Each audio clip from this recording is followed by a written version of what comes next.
ñu ngi leen di jéggalu si li nga xam ne jaar na fi léegi. xëy na politique sax duñ ne moo doxee noonu mais loo si gis respect la ndax kii mën naa ne tonton Birahim lu mu gàtt mën na doon sama nijaay wala mu doon magu sama nijaay kon dañ koy jéggalu si loolu xëy na incompréhension dongu la woon. loolu si weesoo dañu bëgg point bi nga xam ne mu jëm si place civique bi loolu buñ gisee nit ñi di si wax dafa doon af kii boo xam ne dafa ñu jaaxal ndax place civique bi bañ koy jox ni proposition lañ si tegoon.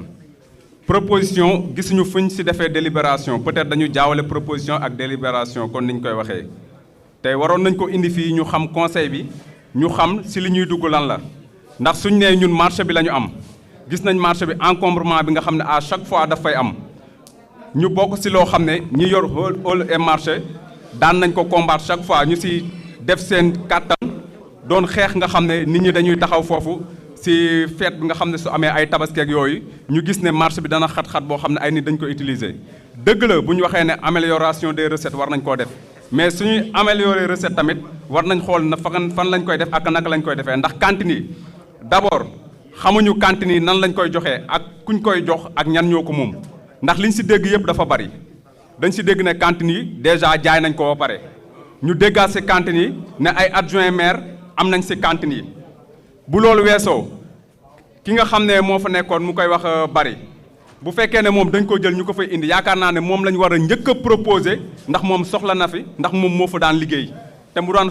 daan fay maire yi ndax nit bu fekkee ne dafa am fu mu nekk ñu war koo fa jëlee tamit war nañu mën a ñëw wala ñu koy joxewaat te mu fay liggéey war nañ fa ñëw teg ko fa te loolu même bu dul loolu bokk na si la ko encombrement bi ngeen doon bañ kon yaakaar naa ne da ngeen koy gën a def si marché bi ndax foofu amul benn aération boo xam ne wala benn espace boo xam ne amati na fa léegi marché bi presque fépp lañ dagg suñ ñëwee tey si côté siège bi nga xam ne APR fa la nekkoon seen siège bi fi mu nekkoon foofu gis ngeen foofu nañ ko tabaxee presque da ngay gis route bi dafa fermé wu si route bi te yooyu yëpp ay techniciens ñoo war a déterminer loolu ñoo war a toog ñu def ay études si loolu ñu xool ndax fii war nañ fi mën a def cantine wala waruñu fa mën a def cantine mais ñu tëg du jour au lendemain rek li gën a bizarre ñu ñëw bàyyi ba benn fête samedi la wala dimanche ñu wàcc seen i suuf wàcc seen affaire nit ñi dañuy dute ne am na loo xam ne xew na si nit nag bu fekkee ne monsieur le maire yow à chaque fois da nga jafe benn jafe boo xam ne parfois sax jot yàlla mooy gën a yomb jot la si téléphone si lépp ndaxte accessible loo fenn pour nit ñi jot la day doon benn problème loolu nag war nga see wàccaat ndax fii problème mu foncier bari na si Louga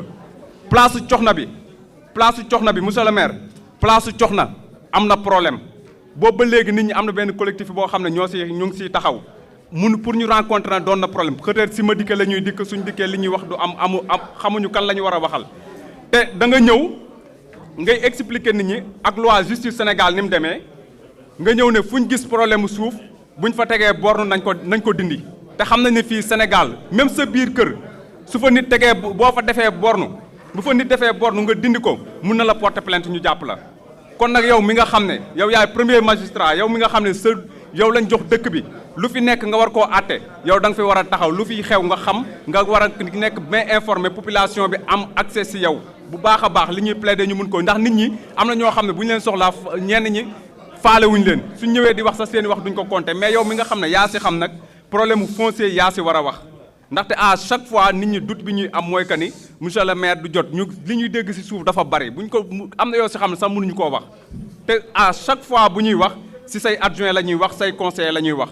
tey déjà Louga nee nañ amul benn suuf mais bés bu yàlla sàkk ñu dégg na ñu ngi jaay suuf problème mu Coxna bee nga xam ne collectif bi taxaw nañ si war nga see wax délibération bi nga war a fi def fii xaw ma dañ koy délibéré xaw ma duñ ko délibéré ndax su amee tamit sa majorité moo fi ne suñ ko bëggee délibéré kenn mënu si dara mais dañoo bëgg ne avant délibération nga xool population bi ñoom lan lañ bëgg foofu te yow tamit nga wàccal fa sa bopp xool ndax fii war nañ fa mën a def ay cantine wala ñu fa mën a def ay cantine loolu lañ amoon lu ñuy wax bu doonee benn amendement boo xam ne doon si dugal nga def boole ko si. amendement bi gars yi dugal mooy cantine yi nga xam ne gars yi dañ koo bëgg a def fële ci miiru terrain basket bi ci place civique loolu la gars yi bëgg ndax dañu koy jàllale parce que woote woon nañ fii ci conseil municipal bi gars yëpp d'accord woon ci mais ñu ne inscrire ko woon ci ordre du jour bi il faut que ñu inscrire ko ci ordre du jour bi mu mën a jàll.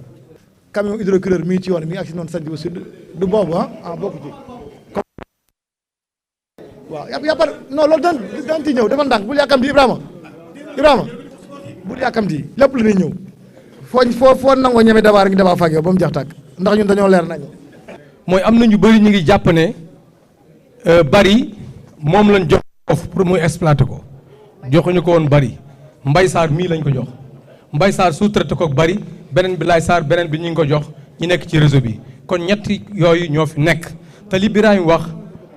depuis Aminata Mbengue Ndiaye la bi ñu ñëwee li ñu daan fay ñun ñoo ko proposé ñu yokk ko pour protéger ko parce que nit ñi dañ doon kaas pour nañ ko nangu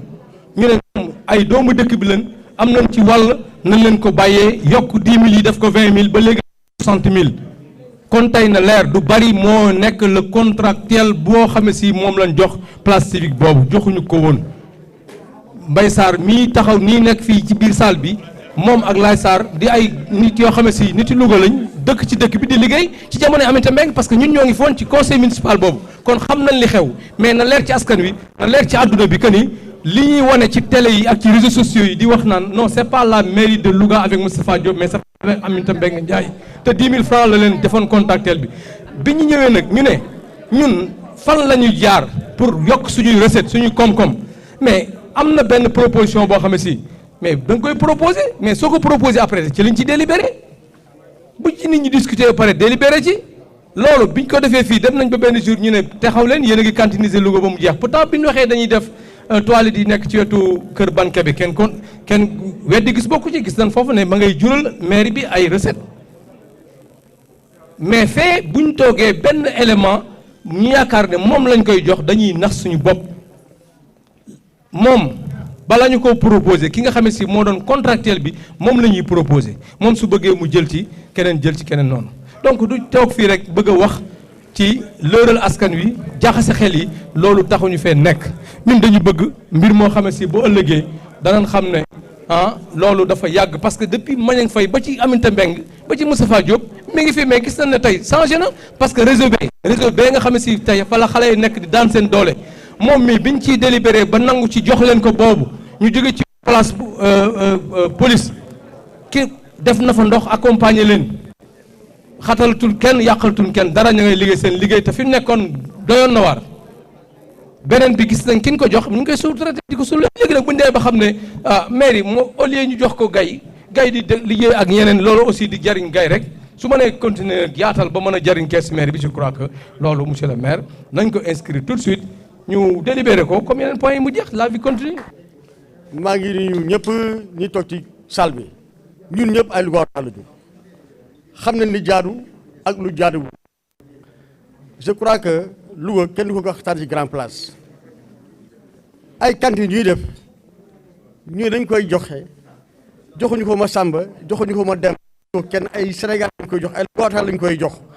maire bi ak recette loolu jàpp naa ni kenn waru koo bañ ku ci am looy leerlu da nga mën nga ñëw ci maire bi information boo ci bëgg daañu la ko jox ndax luñ tabaxagul mu luguñ ko kenn mënu koo jaay kenn mënu koo may kenn mënu koo sarxe te buñ ko joxee dina leer alors koo xam ne si da ngaa déboussolé wu politiquement xamatoo foo jëm di wettulu ko monsieur le maire Moustapha Diop yaa ngi dégg di am na ñoo xam ne si tey Louga Moustapha Diop la ñuy wettulu ko dañoo wét des retraités dama ni des retraités yoo xam si dañoo wét di wettulu ko Moustapha Diop des politiciens yoo xam ne si xamuñu fu ñu jëm di wettulu ko Moustapha Diop loolu rek moo fi ne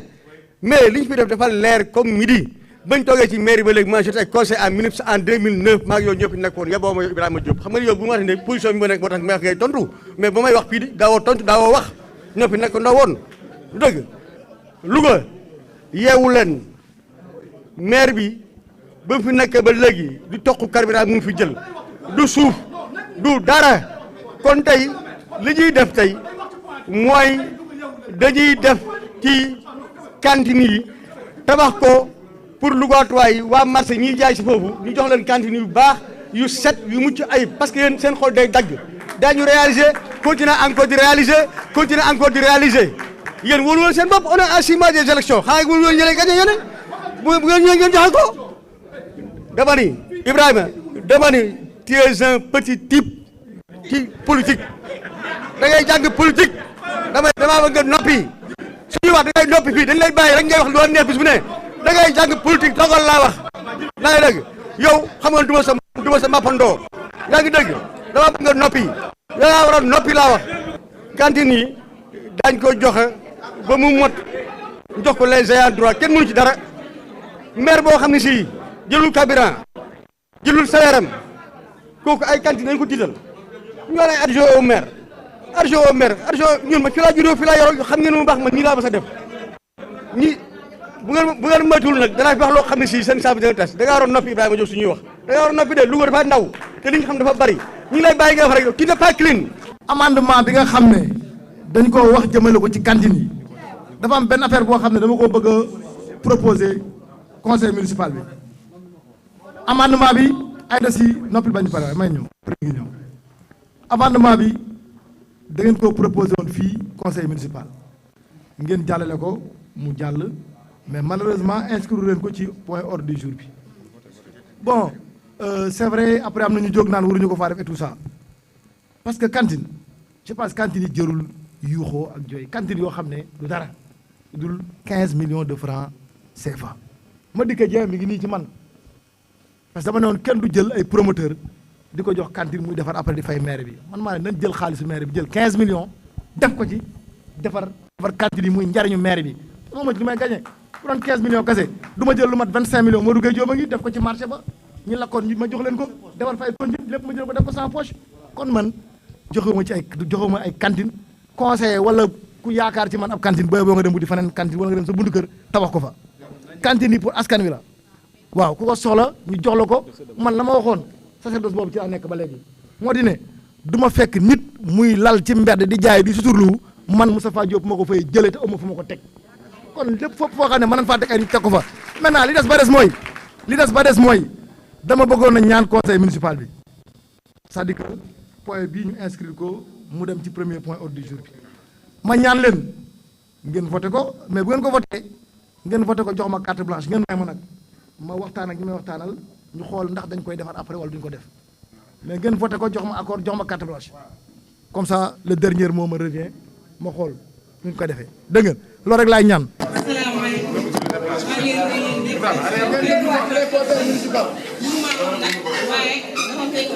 nit bu la defee lu baax boo ñëwee joxe njabootam boo ko waxul rek doo góor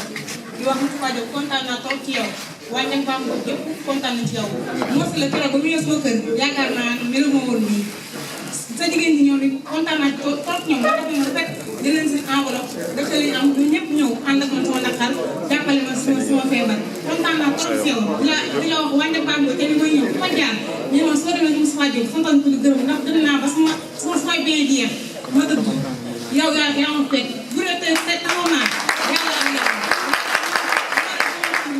man nag mënu maa wax ba ma ñëwee ba tey bis tey jii laa mos a jël parole ñàkk ma laa wax de dama mu daw ci mbooloo rek loolu rek moo tax mënu maa wax commencé kontaan ci yow père laa ne ñëpp kontaan ci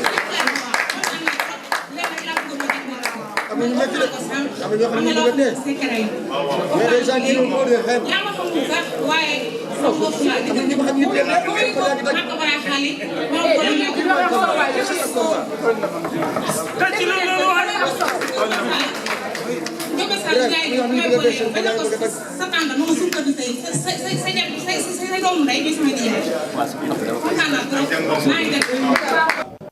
asalaamaaleykum monsieur le maire maa ngi lay nuyu ak conseiller yëpp monsieur le préfet maa ngi leen nuyu di leen jox seen yéeguwaay monsieur le maire maa ngi lay sant si li nga ma jox parole waaye may rëccu rek li nga ma ko xaw a yéex a jox tuuti ndax xëy na li may wax nii su ma ci teeloon jot lay gën a am solo ndax dafa am lu neexul lu ñu bëggoon regretter sànq muy incident yi fiy faral di am bi nga ñëwee yaa ngi naan dañu yéex a ñëw mais man dama teel a jóg def 12 kilomètres dem sama poste ba pare ñëw 9 heures 3 personnes laa fi fekk loolu li ngay def ku mu sooxalu doo ko def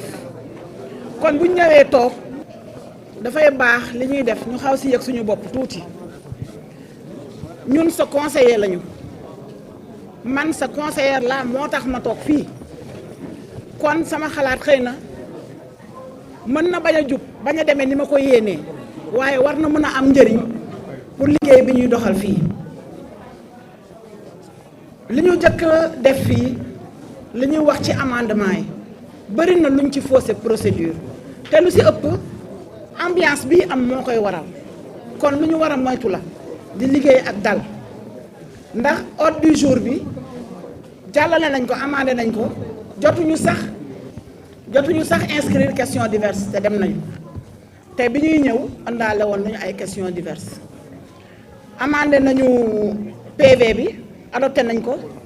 te amoon nañ ci luñ ci waroon wax parce que délai bi ñu ko jotee ak léegi amuñu woon peut-être temps consulter ko mais am na luñ ci jot a seetlu mardi lañ ko jot tey ñu siège délai bi gàtt na am na luñ ci waroon wax dinaa ko bind dinaa ko joxe pour ñëw si affaire cantine yi man duma commerçante wutuma cantine wutaluma kenn cantine mais bu ma bokkee ci équipe municipale bi bu ma gisee loo xam ni coow la te rafetul am naa ci xëy na sama point de vue bu ma war a mën a joxe bi ñu toogee fii dëgg neex yàlla délibéré wuñ ko te énoncé kii bi war nañ ko xoolaat aussi parce que bu ñu nee proposition d'amélioration de recette loolu du titre bu ñu war a jox construction cantine nañ ko reprendre moo tax sànq ma doon yëkkati parole pour proposer la nga def benn commission boo xam ne dañuy toog xalaataat si cantine yi fa mu nekk xat na su fekkee ni ki fa nekk il n'est pas en situation irrégulière nañu xool nu ñu réaménager foofu jël cantine yi pousse ko mu sës protection civile sax war na wax ci loolu parce que rebord bi ni mu demee noonu bu ñu ko defee cantine dina fat yàlla tere bu amee incendie ci restaurant ba pour sapeur accéder fa dina difficile trottoir bi nit ñi amuñu fu ñu jaar dañuy mbëkkanteeg kalash yi di mbëkkanteeg jakarta yi ak oto yi nañu toogaat réfléchiraat ci réalisation bi naka lañ koy defee ba mu nekk loo xam ni dina nekk lu accueillant te dina nekk aussi loo xam dinañu indi recette mu nekk loo xam ne dafay baax pour le bien-être des populations risques yi daal ñu wàññi ko moo taxoon sànq ma bëggoon jël parole pour wax ci loolu ngeen baal ma bu amee dara lu dëng ci wax. dama ko jox kàddu pour mu wax parce que depuis début débat yi ba léegi mi ngi yëkkati kàddu pour am ay suggestions yu mu war a def mais ma ñaan ko mu téye loxoom vraiment moom conseil bu modèle la bu yaru la très sincèrement bon Marthe comme ni nga waxee cantine yi voté nañ ko mais dafa am dégg nga la ma ca teg ñu may ma xool waxuma duñ ko defar waxuma dañ koy defar mais danañ xool waxtaan ci après xool su fekkee ne war nañ ko defar ci conditions yoo xam ne yu baax la pour askan wi ñu defar ko bu ñu gisee leen si après boobaa man danaa jël ban décision xool ban laa ci jël boo xam ne daal lu gën ci askan wi la doon gën ci Louga donc loolu laa ci mën a wax quoi. pour infrastructure yi nga naan 400 et quelques millions la di wax di citer faible taux d'exécution bi nga xam ne pratiquement 3 millions sur 400 ans marché bi dafa nekk en cours affaire bi décembre lay jeex. lay xaalis bi ñëw quoi mais soo seetloo d'ici incha allah rabi dans 1 mois da nga gis gars yi commencé defar tali fii donc pratiquement dans 2 mois da nga gis ne 100% budget bi consommé nañ ko donc faible quoi marché bi moo nekk en cours moo yeex ak procédure yi ak xaalis bi yéex a ñëw ci décembre bi donc loolu rek la quoi. Birahim yow war a tontu Ibrahima Diop li muy wax du lu mu gëm donc yow waroo taxaw sax di ko tontu moom wa non damay dugg Birahim dama wax damay may ba pare. Ibrahima Diop day politique ñëw na ci salle bi gis na ne moom rek moo fi nekk pour contre projet yi liggéey ci réew mi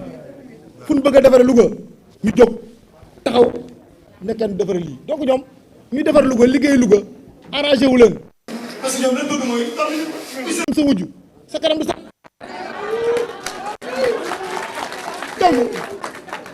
donc yu mel nii waru leen a ébranler da ngeen koy bàyyi mu jël kaddu. moom rek la bàyyi leen ko mu wax ba doyal Ibrahima Diop fii leen jël taxaw fii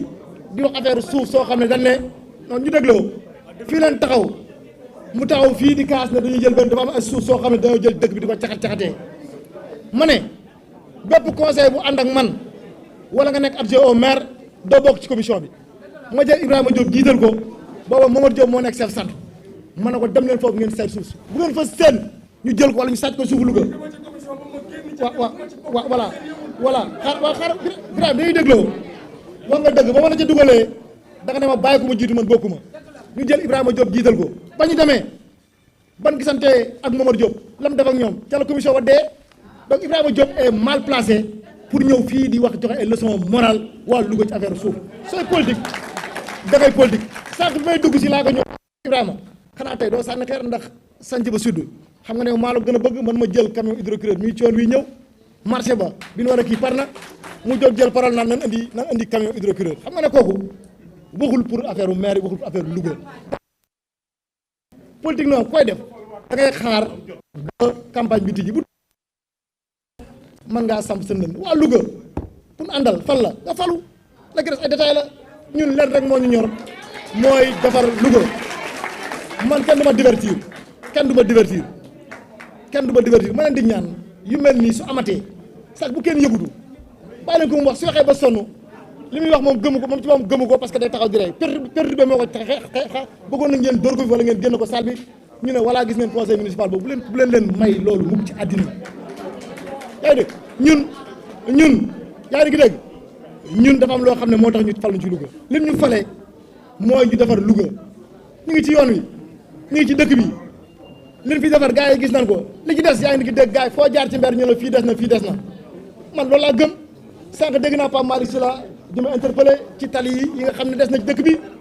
lu mel ne route de Koki lu mel ne entrée Louga bi lu mel ne boo jógee garage Faye jëm kër Khady Diop lu mel ne boo jógee ci arc bi jëm garage Potou lu mel ne boo jógee route de Koki bi boo fa jógee également jëm lieutenant Sir Diop bi yooyu yëpp c'est des marchés yoo xam ne c'est déjà bouclé waxoon xaaral waxoon naa leen korog Birahim il faut ñuy dégloo Birahim après bu la jox la parole nga wax yow tamit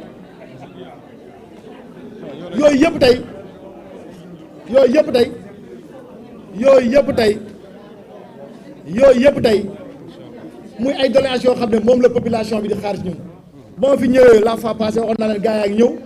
demuma une semaine gars yi ñëw commencé def topographie bi pour xool fan lay def affaire bi donc man loolu moo ma ñor lu may defar Louga lu jëmal Louga kanam keneen ku may xaar ci ay terrain confrontation ak affaire yu ñàkk fayda wala affaire yu naafeq dooma ci seen dooma ci dégg vraiment man dépassé naa fu muy saaganteeg ak fay xeexe yooyu vraiment dépassé naa loolu su ma seen daal ku fi ñëw ak ku mën a doon di yàq yéen wan nañ leen yar ak teggin xam li tax ñu andi ñu fi ñu liggéey ko mu jeex lépp ci njariñu Louga voilà bu loolu weesoo mooy dégg naa ko sànq mu ne xaw ma leen terrain ISRA na jox bosam ñële bon c'est vrai ñoom ñëpp jox leen ay notification ne leen demee xëy na ñoo demul man am ma benn problème moom bu bëggee ma jël man sama bos sax bi du ma sama tur mais mën nañ koo jox mu jël bosam ak keneen ku bëgg a nangu ñu jox yàpp man am ma ci problème boobu yàpp j'ai pas de problème à ça maintenant li ci des mooy terrain yi suuf si à chaque fois ñu réclame moom Ibrahima Diop mi chaque fois mu taxaw réclamer ne ana sama terrain ca ISRA mais ISRA yi maa ko bloqué ISRA yi xoolal këyit yëpp a ngi nii ci sac bi yëpp a ngi nii man maa ko bloqué lépp pourquoi ma bloqué ko téye ko parce que gis nga àddina dafa doy waar te gis ngeen gars yi man jëluma suuf soxlawuma suuf jëlaanuma suuf donc du ma nangu lenn loo xam ne ci àddina day yàq sama der wala damay gàllankoor non loolu su ma naree dal je préfère quitter la mairie de Louga dem toog jëm ca leneen mais du ma nangu mukk benn gàkk-gàkk may dox diggu Louga ñu may séen man maa ne du ma jël ay terrain di ko joxe opposant bu mel Ibrahima Diop moo naan joxel terrain yi nga après mu génn dem filmer ko tax askan naan conseil da ngay séddoo terrain yi non damay xaar ba am terrain yoo xam ne mën na sëkk ba nga xam ne population yeeg conseil ku ci soxla ñu jox la ma jël ko joxe ko moo tax ma dem régler ji montagne extension 72 hectares kayit yaa ngi jox naa ko ma dikkee lépp par na jën na te tey dama leen koy soumettre léegi pour ngeen voter ko parce que plan bi parce que dama bëgg ñu waxtaan ci jël lu mel lu tolloog 300 parcelles foofu def ko ay logements sociaux xool ay néew gi doole gars yi nekk à l'étranger ay enseignants ay yeneen ak yeneen ñoo xam ne amuñu doole ñu tabaxal leen kër ñu jël ko jënd ko ci ay njëg yu yomb man li ci des ñu jël ko askan wi képp koo xam ne bëgg na terrain boo déposé fii sa kayit ci maire bi moo ko fekkee validé ko ñu may la terrain nga am foo dëkk man looloo ma ñor yeneen affaire yi ñoru ma des yëpp ay ko ñàkk fayda la très sincèrement kon ma bëgg rek bañ ñu divertir leen lépp a ngi nii ci sac bi Médina Salam également nga xam ne booba ba léegi vraiment jox nañ leen seen kër yi dem nañ ci kër yi mais ñi ngi doon xaar seen këyit pour mën a xëcc courant xëcc ndox am nañ 6000 kilomètres ndox boo xam ne dañ ko indi foofu da ngeen am ndox moom doy sëkk yaa ngi dégg donc tey 6 kilomètres du moins kayit yi tey foofu amuñ ko ñu déggoo foofu 1000 parcelles la woon Médina Salam kayit yi moo ci desoon yéen ñëpp yéen a ngi seen i kër pour ñu jox leen seen i kayit ngeen mën a xëcc ndox courant kayit yi disponible na tey daan def benn remise symbolique jël lu tolloog 10 personnes jox leen le reste après ngeen ñëw secrétaire général ak agent voie bi ñu jox leen yéen ñëpp seen i kër ngeen mën leen jël seen i kër ngeen xam ne kon ñun lépp lu ñu man ñu ngi koy def voilà donc mi ngi noonu léegi kon dañuy avancer di dem quoi parce que duñ fi nekk di kii léegi li ci des waaw léegi ma jox quelques conseils ma leen di ñaan wuy leen ma leen di ñaan d'accord xaaral daa leen jox ngeen wax mais ma leen di ñaan bu kenn génne sa kaddu jëmale ko ci Ibrahima Diop est-ce que salle bi gis ngeen ni mu réy gis ngeen fi kenn ku contre li ñuy liggéey kenn contre ko mais ne Ibrahima Diop la dafa ñëw sol ko si moom pour yàq donc comme bës day wut bàyyi leen ko mu dem yoon bu leen ko dekk bu leen ko tontu bu leen ko tudd li ma bëgg mooy ngeen wax ci débat bi leen intéressé li nga xam ne mooy jëmal Louga kanam ñu waxtaan ci code administratif ak lu jëmal Louga kanam ngeen bay nekk yenn débat de dépression kon mi ngi noonu Ndeye Fatou Dia vous avez la parole. may wax rek fi may waxee fii monsieur le maire wàccee foofu laa ne wax defe naa ne du ñu dellu gannaaw si li nga xam ne moom li fi amoon duñ si delluwaat gannaaw ñu ndax defe naa ne booy doxal askan wi te nga nekk conseil municipal dafa am yu bëri yoo xam ne pour nga am information bi il faut ngay ñëw si mairie bi ndax EG dañ koy gërëm bu baax a baax ndax tëjul ay portam mais wax monsieur le maire fi nga daan lee dinañ la fa daan ndax chaque jour dañuy wax soxla woo suufi Louga te ñun mën nañ la kaa confirmer ndax boo xoolee kiy joxe ay 2000 parcelles yi nga xam ne joxe nga ko fi presque loo xam ne yaa ngi ko jox doomi aadama yi ñun ñuy dëkk si quartier périphérique yi ñun mun loolu affaire boobu ñun mën nañ la see wax ñi lay wax ne d'ailleurs bi ñu demee si li nga xam ne ndox moomu nga xam ne yaa ngi siy dox man Ndeye Fatou Ndiaye dem naa ba si directeur SDE bi te bu ma demee ba si directeur SDE bi bu ma toogee ak moom def na ma boobu Madické mii moo ma yabal ma ne ko Madické moo ma yabal ndax defe naa conseil municipal moom loo war a dox rek mooy nga doxal li nga xam ne moom la sa askan namoon si yow bu ñu ñëwee EG taxaw na woon nañu am na ay tuyaux yi nga xam ne ñu ngi ko fay dugal te tuyaux yi yàggul après li ñuy envoyé agent envoyé bi mu dem ba foofu xool ko képp ki nga xam ne foofu am na kër man Ndeye Fatou Ndiaye maa dajale sa kayiti kër dajale li nga xam ne ñun extrait de plan yi moom moo des EG mu ne ma jox ma kayit yi yëpp ak kii nga xam ne moom mooy affaire yi branchement sociaux yi nga xam ne moom la ñuy def nga dajale ko jox ma ko def naa loolu lépp dox naa ko def naa seen carte d'identité yi ma jël ko légaliser ko police ñu boole ko lépp mu nekk loo xam ne yëpp mu nekk si biir quartier boobu nga xam ne moom moo nekk côté forage ba ñooñu defe naa seeni affaire defe naa ne loolu moom mun naa ne loolu mun naa kaa wax si EG bi nga xam ne loolu doxal na ma ko ba nga xam ne loolu sotti na may waxaat EG fu may waxee mooy si lampe cimetière yi waa Looween yi nga xam ne ak lampe yi nekk cimetière Kébé Ndëpp foofu si biir armée dafa manqué foofu ay lampe trop may wax EG ba léegi ñu ngi lay kontaane si sa liggéey bi nga xam ne aussi yéen ñu ngi koy def si jardin public yooyu bi nga xam ne jaar na si terrain basket bi nga xam ne xanaa defe naa ne wax naa ko fi waxati ko fi biñ ko commencé di jaay dañoo mujjul ñun dañ see sonn ba EG ñoo taxaw ne fii nañu ko defaral terrain basket nañu ko defaral jardin public defe naa tey foofu loolu moo aar côté boobu nga xam ne tey jii kenn laalatu ko ba léegi ñuy confirmé waat si li nga xam ne monsieur le maire taxaw na ne moom soxlawul suuf si defe naa ne suuf boo koy jaay da nga koy soxla wala nga soxla kër comme ni mu ko waxee woon fii kër gi mu tabax sax mënu see dugg ndax kenn xamul lan la loolu lépp dañ koy confirmé waat di leen ko waxaat xam nga politique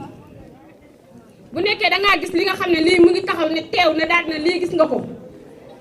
taxaw ne lii am na te yow li ngay wax gisuñu ko dégguñu ko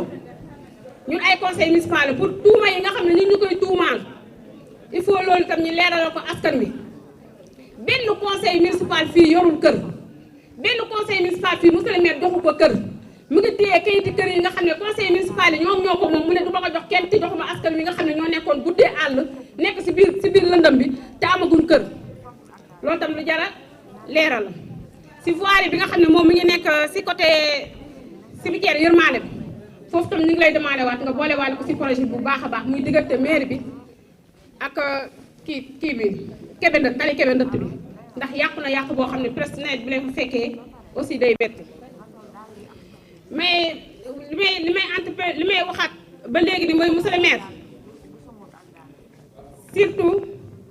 surtout loo nga xam ne moom moo nekk biir marché bi ñun gis nañ ne am na ñu ñëw fii taxaw daal di ne marché bi nii nangam ak nangam comme Ibrahima Tall tontu na ko kooku du ma si débat ndax bu la politique taxee jóg te gisuñu la dégguñu la dangay xaar ba au dernier moment nga ñëw taxaw kooku dafay yónnee ay nitam ñun xam ne dañuy yónnee nit ñi nga xam ne dañuy ñëw vers nous pour def loo xam ne bu ëllëgee dinañ mën a toog ci presse bi defe naa ne booy wax ci presse aussi war nga li ngay wax mu ñu war a loo xam ne lu leer la ci askan wi. li nga xam ne dañoo taxawoon ne dañ kaa voté woon ci mu nekk li nga xam ne tey jii wax nga fii pour ñu voté ko fii léegi voté nañ ko léegi yow la ñuy xaar affaire bi leer na léegi fu nit ñi taxaw ñun ñoo dul mayeti koo xam ne dina taxaw ne suñu leader lii naa ko mën te duñ ko tontu loolu moom mënuñ kaa maye fenn te dinañ ko def loolu moom dañ la koy waxaale en même temps ñuy wax naa ne EG yow sa liggéey dañ koy rafetlu bu baax a baax ndax toujours da ngay xool fu mu méttee rek nga dem taxawal foofu li nga xam ne mooy def robinet yooyu nga xam ne yaa ngi koy def ci biir jardin public yi taxawal nga wax ko ñu ñëw bi ko monsieur le maire may waxaat ci kii bi nga xam dispensaire sëñ Ndang comme Dakar tabaxoon ba pare wax naa ko fii comme Dakar tabax ba pare walbati ko jox ko état te sëñ Ndang ku ko xam ne du wax day noppi rek sànq bu gisee ñaan bu gi ñaan am na loo xam ne sax vraiment ñu ngi si yokkaat pour nga may ñu ambulance foofu nga taxawaat ñu si dispensaire boobu bu baax a baax parce que am na ay manquement yi nga xam ne vraiment dañ la koy teg sa loxo loo xam ne fi quartier périphérie la kuy am doom ay guddi yooyu duñu xam fan lañ koy yóbbu te nga sage-femme bi nekk foofu dafay metti ñuy waxaat ba léegi foofu tam bëgg nañ fa benn gardien boo xam ne pour ñu ñëw taxaw foofu comme wax naa ko EG nee na loolu moom dina xool koo xam ne mun na ko fa teg loolu tam ñu may ñu ko foofu ba léegi nag ñu ngi lay remercier bu baax a baax si sa acte nee nañ maire bi nga xam ne moom lañ am maire bi ñëpp soxla la moom loo xam ne moom la waa Louga am te ma bëggul Louga bu ñu kenn nax ñun kenn mënatuñoo nax tey ñu ngi tey ji taxaw fii li nga xam ne bor bi nga xam ne tey ji ñu ngi ko fi bàyyi woon depuis Aminata Mbengue Ndiaye bor boobu mu fi bàyyi tey monsieur le maire moom moo ko fay ñoo ko fay maire bi ñoo fay bor yooyu mu fi bàyyi woon tey loolu la ñuy jéem a souligner waat te loolu mënul dem ñun waa Louga léegi kenn mënatuñoo nax kuy wax nga wax say wax waaye li nga xam ne mooy dafa dëkk bi moom lañ yor te dootuñu sàggan di ko jox keneen koo xam ne bu ëllëgee day luubal liñ ko jox ne ko demal nga defal ndax xoolal projet yi ñuy wax dañ naan bokkul état toujours boo xoolee dañ naan état moom mooy defar loolu damay di indi benn confirmation boo xam ne même Macky Sall bu demoon te uuti bu uutiwul du am kon moom bu Macky Sall tibbee moom si moom lay mën a tibbee pour mën a am pour indi ko fii si Louga bu demoon toog Dakar Ndiaye ga bu demee toog Louga lu ñu bëgg duñ ko am ndax yàgg nañ fee jox ay maire jaar na fi ñu yàggale naa jox ñu jël ko def ko si seen compte lañ koy def mais duñ ko def biir Louga tey nag ñun dañoo taxaw pour yeewu dañoo taxaw pour jël li nga xam ne askan wi ñoom ñoo ko moom ñu koy jox waa Louga kon nag waa Louga xippi leen seeni bët ngeen xool bu baax a baax. asalaamaaleykum maa ngi nuyu kenn ku nekk ci turam ak santam nuyoo bi maa ngi ciy jiital monsieur le préfet teg ci monsieur le maire di nuyu les adjoints au maire di nuyu le secrétaire général di nuyu sama collègue conseillers yi ak les responsables yi fi nekk yépp di nuyu presse bi di rafetlu jotaay bi mais xam nga déglu dafa baax ndax fii lu nit mun a wax rek mun nañ laa tontu dafa di nag wax dafa jooy ñu ne ko ni tax nga jooy mu ne dañ maa wax te sama sama heure jotul ndax dañoo wax ci cantine place Yacine Boubou yi il faut que ma def benn historique parce que tamit am na ci loo xam ne xam nañ ko ci tuuti xam nga kàkk yi ngay gis cantine yi ñu ci def historique daf ci am ci ñaari jardin yi muy bi nekk place Yacine Boubou ak bi ñu def réseau ba y avait 2 maires yu fi nekkoon ñoom ñoo soulevé woon affaire bi ñu joxoon ko 2 personnes Mañang Faye ñu ciy bénéficié wu y avait que 2 personnes ñoo ko doon gérer Aminata Mbengue ñëw ñu yëkkatiwaat ko affaire bi gars yi yuuxu ñu teg affaire bi ci suuf mu jël ko jox ko waa réseau ba monsieur le maire ñëw avec ak équipe am ñu on a commencé de sincérité budget la ñu bëggoon moo tax ñu ne woon dañuy xool fan moo am poche ak fan moo mun a jural dëkk bi xaalis ñu gis ne jardin yooyu ñaari nit rek ñoo koy bénéficié wu te waa Louga soxla nañ ko suñuy doom yi ñu ngi dem ci mbëkk di dem mais ñu ne pourquoi pas ñu def proposition ñu ne pourquoi pas ñu def ko ay cantine jox ko suñu doom yi ñu ciy jaay mais foofu boo leen gisee ay cahier lañ fa daan jaay am na ndaw su fa daan jaay fruit mais boo jëlee cantine yi jox leen ko moyennant quelque chose ñu koy dugal ci budget kii bi mairie bi mais dina am lu ñu jural loolu rek la nag du leneen fii lañ ko waxee woon fii lañ ko débattre woon mais c'est-à-dire damay bëgg nit ñi bu ñuy wax te yàlla tax te di wax di ci seet yàlla politique dëgg la mais ëllëg da ngay layoo sa borom bu ñu nax nit ñi bu ñu ñëw fii ci assemblée bi parce que direct la rek ñu bëgg fi jaarale suñu message au détriment de quelqu'un di yàq kenn pour yëkkati kenn parce que ñun ñëpp ay kilifa lañ moo tax ku ciy waxati del wax parce que loo wax rek am na leen ñu ci mën a teg boo paree foofu may ñëw monsieur le maire parce que da nga jabootee Louga yow la fi yàlla teg ñuy ñaan yàlla nga amaat 2e mandat toog ba doyal ma dëkk biir HLM jox na mu am lu fa sensible lu fa xew ci terrain jox na ba mu am kër yu fa nekk population bi taxaw te ñun ñëpp ñu bokk njaboote ñu dëkk biir jox na juddoo fa yaroo fa muy benn bopp te kenn mënu koo xar ñaar ma lay ñaan monsieur le maire ma lay ñaan terrain yooyu nga utal ñu ci solution man ma am benn proposition bu ma la doon jox ngalawaay boo amee kër goo may ña ko moomoon nga jox leen ko pour régler situation boobu ñëpp nekk ci jàmm parce que fu dara xajul dara xaju fa parce que loolu du dara ci yow nga waxtaan ak ña ko moom terrain ya nga ut foo leen may ñu bàyyi fa espace ba waa ñëpp yem ci ñun ñëpp ñu ciy bénéficier wu parce que c'est nous dans nous te bëgguñu lu ñaaw te bu yàggee nag dina jur loo xam ne ëllëg te yaay suñu kilifa ñun ñëpp te bëgguñ mu yegg foofu ñun ñëpp yaa ñu bokk jaboote ma ñëw ci problème u ISRA parce que dañ ko fi wax mooy indi wax da nga ñëw ne doo jox kenn kër tant que réglé woo les démunis ñi ko soxla les nécessiteux nga jël ay kër wax dëgg yàlla ak sa secrétaire général ma koy gërëm bu baax ma nekk léegi seen biir ma gis liggéey bu am solo bi muy def wallahi toujours dama koy plaider sonn na ma dikke sonn na ñu lay gërëm bu baax a baax a baax nga jël ay kër jox ko ña fa dëkkoon ñu bañ ne duñu dem mais loolu lu ci nit mën tey ñu taxaw ne ñooñu dañ leen fa bëgg a yëkkati wuñ leen mais loolu foofu état moo ko moom moo ko attribué mais ña fa dëkk monsieur le maire nee na leen kaay leen ma may leen kër ngeen jóge fa jox seen borom ñi ko moom mais nag wax dëgg yàlla xanaa kooku def na li ko war keneen ko bëggul leneen nag xëy na yaa bëggu leneen dama bëgg rek bu ñuy defati direct ñuy wax te bañ a nax population bi ñuy wax li am parce que ku wax fii taxaw wax rek ñun xam nañ leneen luñ mun a wax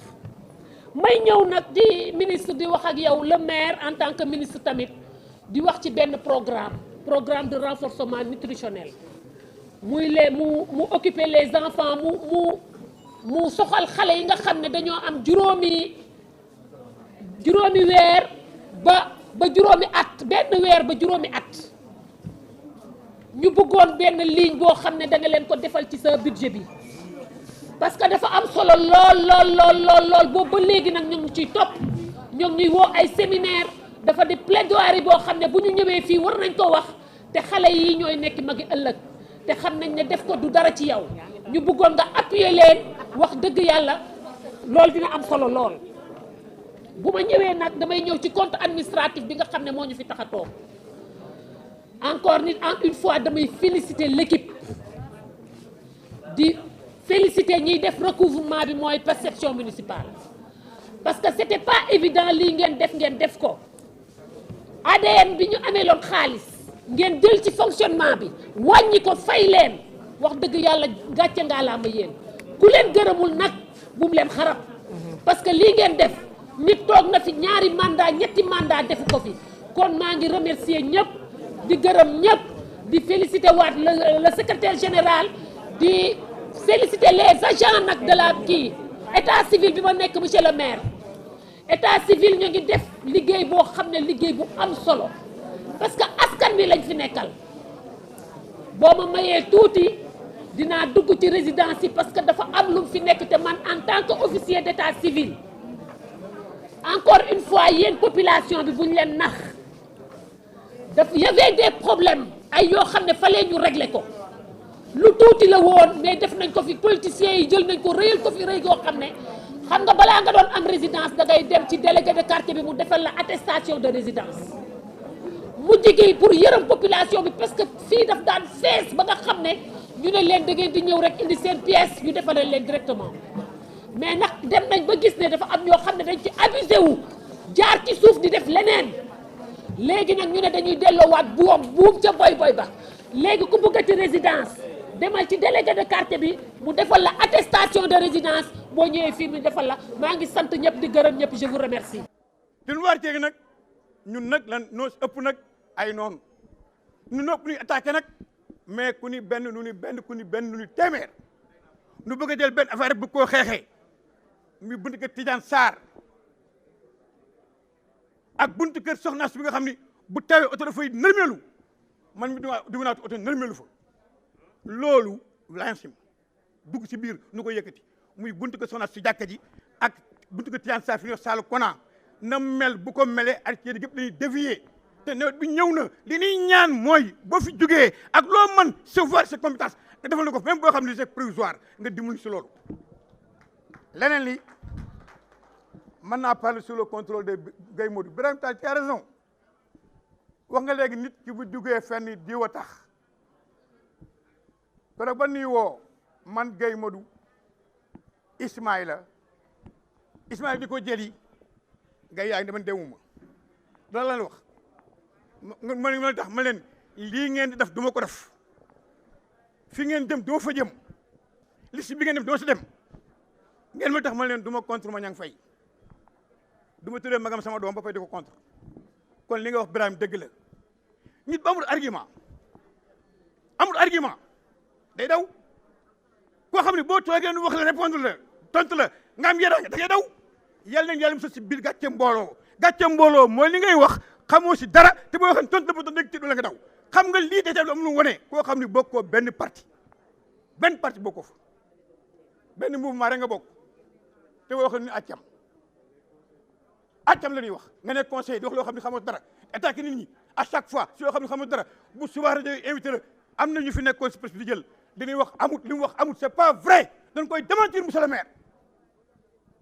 fii bin Gaye Modou ngi nii bin waxee dañuy fayeeku ñi nga xam ne ay couture ay borom téer lañu monsieur le maire ma dikkee may ma tuuti ba di wax c'est important da ni nit moo ko defu ko yow yaa ko def monsieur le maire bi ñuy fayeeku fii taxi yi couturiers yi yaa taxaw ni bu leen kenn fayeeku yaa ko wax nu ñëw fii consultation génn ko amut waaw kon ni la limité tax naan loolu maa ko defaat wala maa ko wax amut c'est pas la vérité et puis la réalité aussi gis nga gars yi nit nag dafay ñeme dëgg nit nag dafay dëggu nit nag dafay sincère ci nit ba ndeg moom doo koy yàqal li ñuy wax si pastel istra yëpp en réalité tey man suis convaincu amut am na ñuy génn ay conseil nag di wax naan man jot naa sama bos ñooñu loolu ayte loolu parce que loolu amut nan ko ayte ñoo am si femme dëkk bi ñu koy wax ay conseil non dañ koy wax dëkk bi monsieur le maire dañuy yàq naan non man jot naa sama bos wax leen xeex leen te amuñu dara man de wax dëgg yàlla man boo tëddee boo guddi jot loo ma wax moom laa gëm ba gis le contraire loo ma won moom laa gis ba contraire kon conseil yi wax ni dañoo jotuñu tous nan bàyyi affaire yooyu nuy wax tan wala boog bu fekkee am na non jugle nga ni ko non jot naa ma ngi nii moom ma ngi nii neen joxul kenn ma ngi nii toog ni joxul kenn pour gaa ngi bëgg daw jot noonu te joxuñu leen dara non bu leen nax nit ñi bu leen indi ay problème man de en tout cas lu ma bëgg a gis ak lu ma bëgg a xam danaa woo le secrétaire général laaj ko mu informé ma en tout cas monsieur le maire jàppal ni aujourd'hui secrétaire général bi nga am son électorat l'a dit monsieur le maire yow xanaa ko dëkk Louga sax yow ko ñëpp la bëgg. monsieur le maire monsieur le préfet jëlaat naa kàddu gi pour waxaat ci li nga xam ne moom moo ñu fi dajale tey muy ordre du jour bi ñu fi indi ak amendement yi nga xam ne def nañ ko ci te nga xam ne amendement mënut a ñàkk ci réunion ak ci ordre du jour te amendement boo ci dugalee ab point day daal di nekk point te am na ci loo xam ne jàll na sens délibéré nañ dama fi dégg nag ay wax yoo xam ne dafa baax ñu joxe ci ay leeral parce que boo waxee ci mbooloo sànni benn bomb wala nga waxoo joo xam ne waxtu la dëm la nit mën na koo yóbbaale ca nettali ba la muy nettali ak la nga xam ne moo am ak lay réalité ba du wax ndax dama fi dégg ñu wax fi am ku fi wax lu ko neex ba pare dem yoonam te bi muy wax avant muy def dafa wax ni liñ fi def dara jaaru ci yoon ci loolu laa bëgg a jël soit ndax man dama nekk koo xam damay topp texte damay topp procédure dama nekk koo xam lépp lu may def dama koy teg ci yoon loolu nag moom moo indi ma war a joxewaat ay leeral loolu moo war a indi ma joxe ay leeral que ni le représentant de l'État est là préfet ñu ngi lay masawu tool parce que xëy na waroo fi war a toog sax ba heure bii boo fi toogee tey jii xëy na am yar ak bëgg a def seen liggéey ak déglu ñu ak point bi nga xam ni mooy compte administratif moo la fi bàyyi waaye amaana bu ñu doon werante ak di mbiccoo ak di xeex ak xuloo yooyu indiwu la fi mais point bii dafa am incidence ci budget nit ñi bari dañoo xamul ni le représentant de l'État sa présence est de droit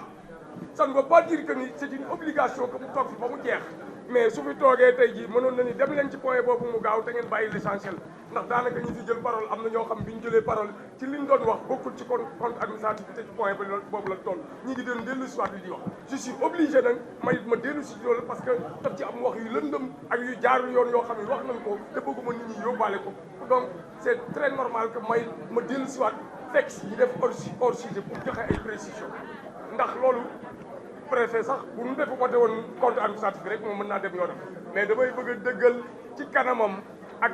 parce que moom yoon may na ko bépp bu ko nit interpellé ñu jox ko kaddu wala mu siif kaddu gi ni damay wax pour joxe éclaircissement te loolu dañ koy consigner sur le procès verbal bépp déclaration bu représentant de l'État def muy préfet dañ koy def ci procès verbal loolu kon dama bëgg ñu bàyyi loolu xel ndax boo kaddu daf fee jib ñu ne li ñuy def jaarul yoon te defe naa ni moom mii toog xam na ni li ñuy def jaar na yoon parce que le conseil est souverain la souveraineté du conseil municipal moom moo yor kaddu gi le dernier mot lui revient su ko neexee moom mu waxtaan ci biiram la muy décider mu décider ko même bu dul ab point ñoom bu ñu ko defee point inscrit ko mu nekk point ñoom dañ ciy délibéré loolu la ñuy wax le conseil est souverain xam na li may wax donc kon souveraineté boobu nag bu nu mayee ñu délibéré ba ne nangam la bu nit la ndëmal xel dem di wax loo xam ne naka su dul noonu la naan liñ fi def jubul liñ fi def leerul liñ fi jubul def na liñ fi jub leer na te dana egg ci préfecture ba bu demee dana egg ci préfet plein bi xëy na yéen ñaari ciy liggéey da ngeen ko def approbation wala ngeen joxe seen i kii waaye rafetluwaat li ci maire bi wax maire bi li mu ci wax lu leer la maire bi pourtant dama bëgg ngeen déglu li mu wax dafa wax ni nan ko voté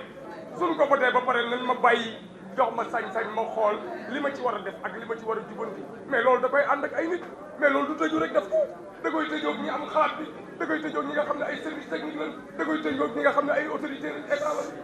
da koy tëjoo ak secrétaire général am da koy tëjoo ak ñi nga xam ne ñoo yore commission yi liggéey ci yooyu def naa ni loolu dina ko def le moment venu ba nu am solution donc kon loolu dama koy rafetlu parce que loolu acte bu courageux la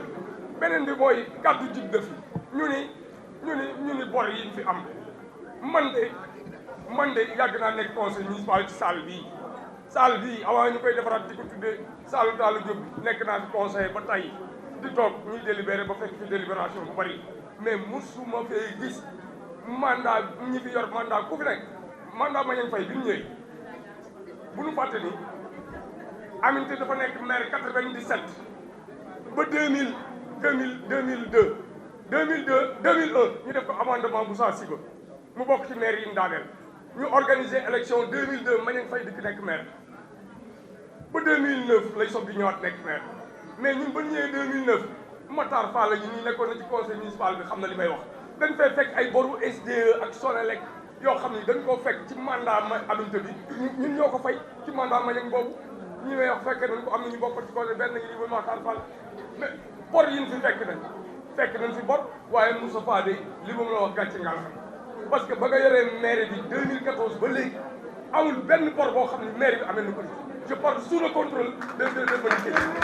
je parle sous le contrôle du représentant de l'État amul benn bor waa perception yi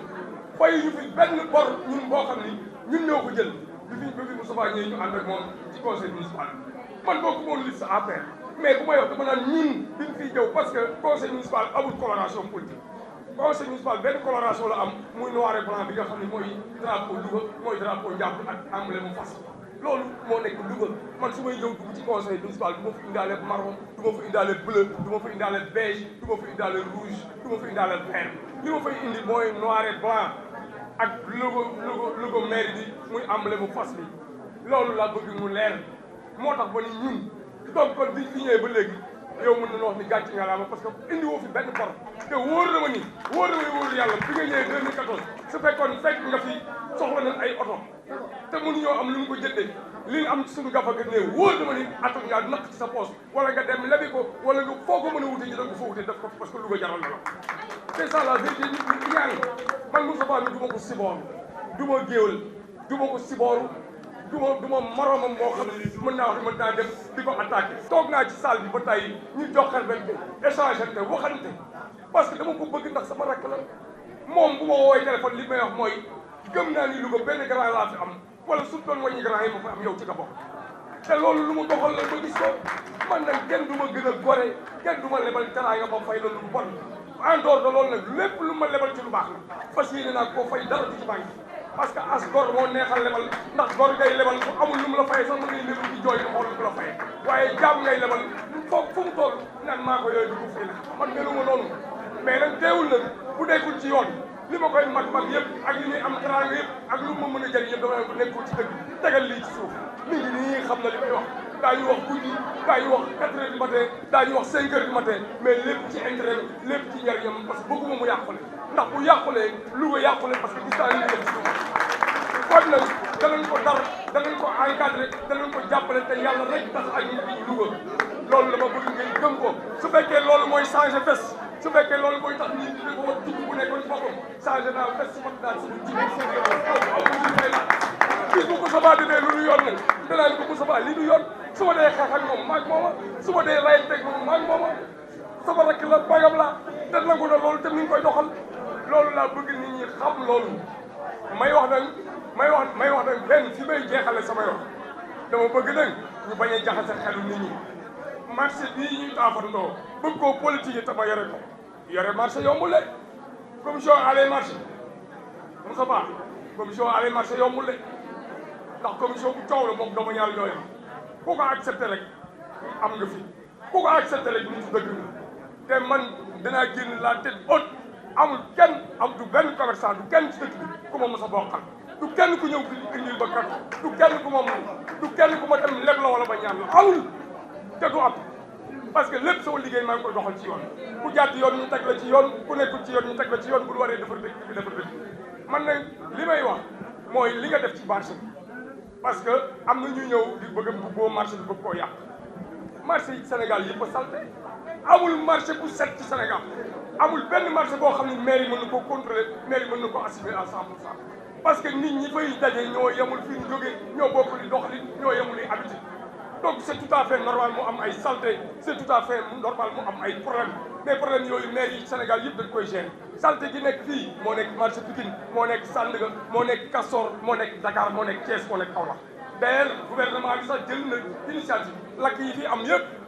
day am ci marché yëpp moo tax gouvernement bi jël initiative ni day moderniser waat marché le président Macky Sall moo wax loolu te ñu ngi koy commencé di def xëy na dana agsi Louga bien avant loolu li tax ma ne dana agsi Louga parce que Moussa Diop jëloon na décision pour moderniser waat marché bi ñëpp dégg nañ coow loolu kii di jóge léegi bokk nañ ci ñi doon yàq loolu ak ñi doon monté commerçant bi loolu leer na ñëpp avec Ndiaye Baro loolu leeroon na da leen waxante dëgg fii fàtte xaju fi léegi nag li am mooy marché bi lakk na ñooñu ñëw di wax lan lañ fi def ba marché bi lakkee Moussa dugal na fa 25 millions 25 millions yooyu bu fa dugal 10 millions yi Mor Sylla Arké moo ko séddale fii ba mu daj ci ñi nga xam ne seen i bagage dafa la kon seen marchandise yàqu te ñu luye leen ba mu yeggee ñu war a defaraat affaire ba dañ koo encadré man nii maa ni ko Moussa bul defaraat tuile yi toj defaraatal cantine yi ba mu baax bien que ay carton moo fi dekkoon ay dénk mais sa daraja ak sa bëgg Louga weesale la sa war ngaa weesale sa bopp def fi am mbaar di yebal ay nit ñu koy inauguré wala ñu koy réception mu ni ma man ko ne waaye li ma ci jaaxal problème bi mooy mairie ba ko def mu ni ma maay làmb ci sama poche def ko dinaa jël sama xarit jox ko ko moo liggéey Jóob nii mënut a liggéey marché mairie boo xam day jaar ci passation de marché ak yeneen mais en tant que entrepreneur yoon may na ko parce que liggéeyam ndax loolu liggéey avant muy nekk conseil yoon may na ko marché mairie la mënut a liggéey mais yoon may na ko Moussa Diop jël ci poosu boppam loo xam da koo may waa Louga di ko def ci biir askan wi ni ko defaral na ko bu defar ko parce que moom mën na ko def loolu mooy li am mu defar ko te defar na ko defar bu baax erreur yi ca des muy rëq-rëq yi caabi yi indil nañ ma ko dama fas yéene numéroté ko ba mu daj bu ma ko numéroté bu commencé ba fa mu yem am na courant am na lépp li ci des mooy ma woo ñi nga xam ni sapeur pompier recensé woon na leen ba lakk bi amee ak ñi nga xam ni ñun recensé woon na leen ak délégué yi ak ñi nga xam ni dañ leen a luye woon ak ñi moom place ba bu ko defee ma toog defal ñoom réunion ak délégué waxtaan ak ñoom ku ci nar a yokk location man la bu ko yokk parce que sa alal defaru ko woon Moussa Diop ko may askan la nga def sa alal ngay yokk su ko defee que luye woon ñu nar koo génne nar koo jox keneen parce que place ba am na valeur man yee kii moo fi nekk mooy ay endroit moo ko gën a yee loolu laa mébét ci cantine yi mais joxuñu ko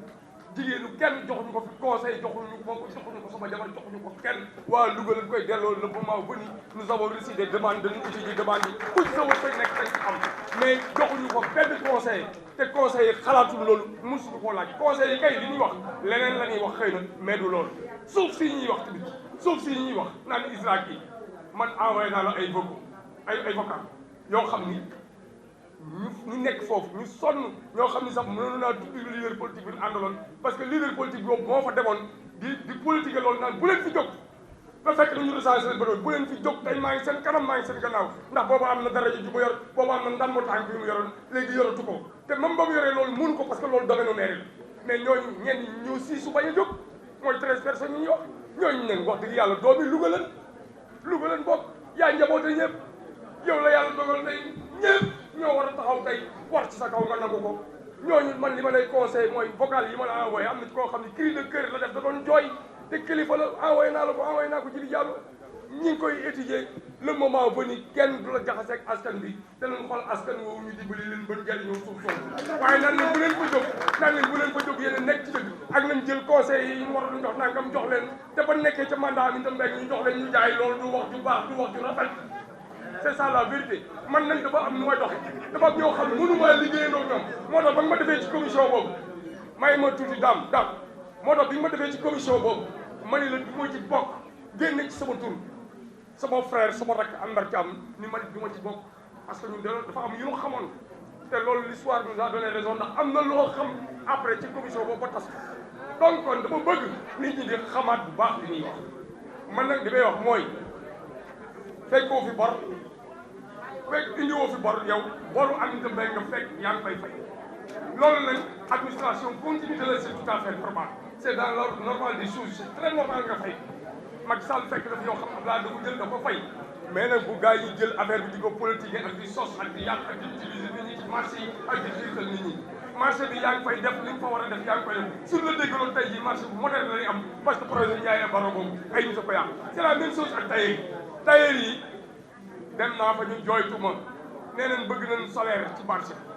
wax nañ ni bëgg nañ gardien wax naa leen ni mairie bi amoon na ñaari gardien yu fi nekk dana ko renforcer mais quand à marché bi daj ak ay gardien mënuñu ko ku yor sa alal yaa war a wut aar sa alal yéen bu ngeen dajaloo ak délégué yi mën ngeen a jël ay gardien di leen fay ngeen cotiser gardien yi ñooy xool ni ñu koy defee comme ni ngeen di def seen tontine yi seen teg yi ci biir ngeen fexe ba fay gardien yi ñun nag li ñu mën daañu ko def daañu ci boole li mbay ngay wax alentour yooyu nga xam ne c'est mal éclairé daañu fexe nan la ñuy def ak projecteurs yi bu ñu jëndee ay projecteurs def ko ci poto yi dana leer ba nga xam ni ñu defoon ko côté arrêt peine de fay fi mu daan kari jigéen ji di nangu seen pochette yi fay effectivement leer na te daan leer naa yéen xam ngeen ci daal te foofu kenn daaw fa ñu ne jaar fay effet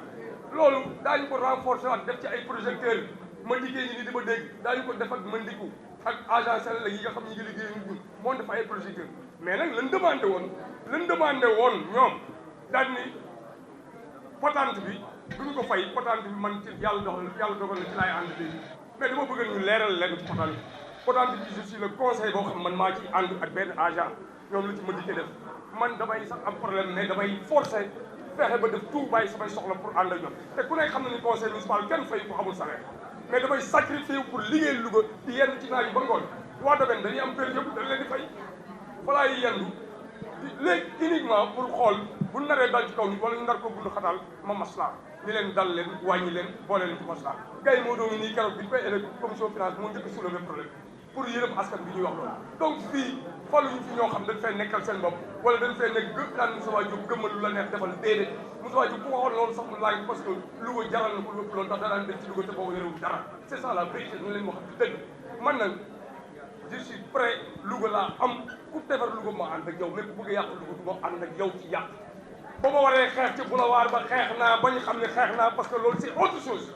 mais bëgg a jël kànti ñi bëgg koo méngaleeg loolu yëfi naa fekk la yëfi tappale yëfi yàq la ak ay dossiers politiques ci suuf que ça soit la clair loolu il faut bu leer il faut ñu ko ba mu leer beneen bi booy suuf si ñuy wax suuf si man toog naa bëri ci dem nii sama portable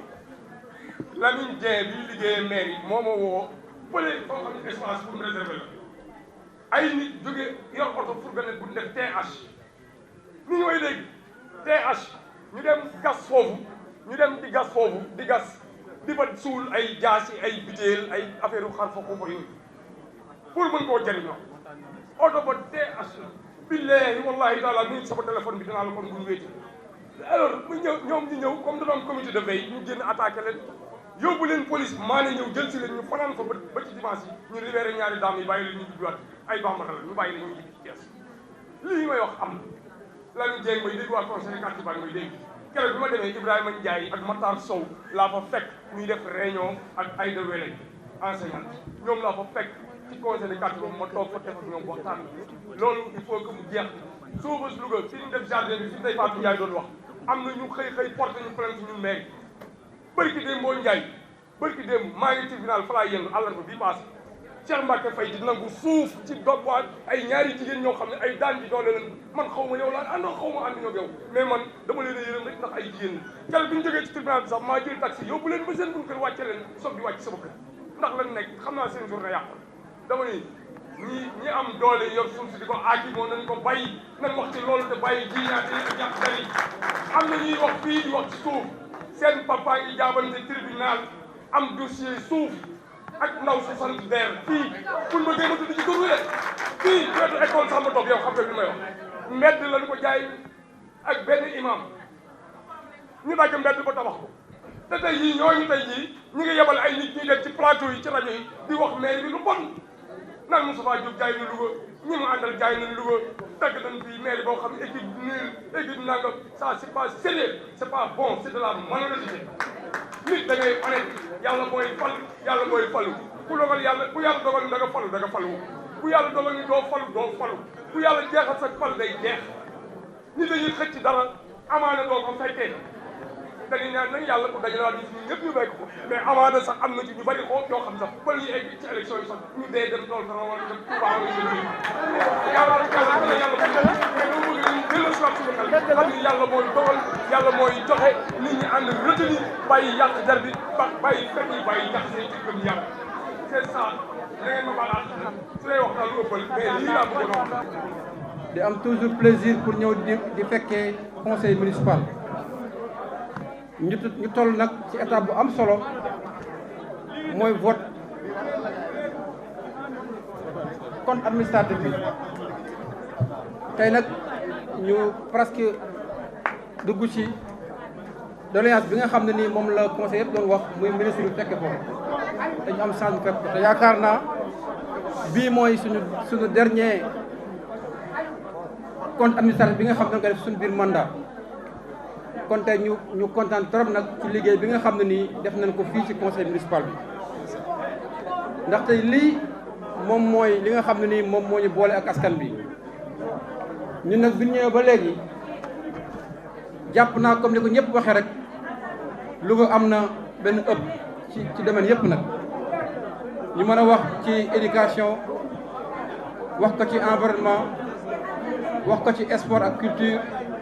wax ko daal ci domaine de compétence yëpp yi nga xam moom lañ dénk waa maire yi kon ci loolu ci turu monsieur le ministre maire Moustapha Diop yéen conseil municipaux yëpp ñëpp nag laa wax mu ñu bokk opposition ak ñu nekk ci mouvance am ñu leen di sant bu baax a baax di leen gërëm ci ànd bi nga xam ne ànd ngeen ko ak moom pour mën a liggéey bi nga xam ne moom la ñëpp di wax ba kenn ku ne bëggul mu dëkk ci moom